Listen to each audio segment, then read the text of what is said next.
we'll guide you through how to use the VS Code command line efficiently. If you find this helpful, consider subscribing and liking the video. First, open Visual Studio Code on your computer. You'll want to make sure your path environment variable is set up correctly to use the VS Code command line. To do this, you need to open the command palette by pressing Ctrl-Shift-P on Windows or Command-Shift-P on a Mac, and type in Shell command. Select the option that says Install Code Command in Path. This will allow you to open files and folders in VS Code directly from your terminal.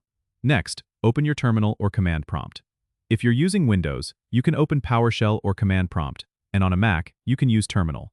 To open a specific file or folder in VS Code from the terminal, simply type code, followed by a space, and then the path to the file or folder you want to open.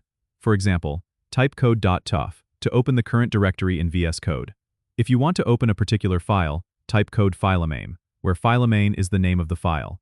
You can also open multiple files by listing their names separated by spaces. Additionally, you can use various flags with the code command. For instance, use N to open a new window every time, or R to open in the same instance. These commands make it really quick and easy to jump into coding without having to navigate through the file explorer in VS Code. Don't forget to subscribe and comment if this helped you out.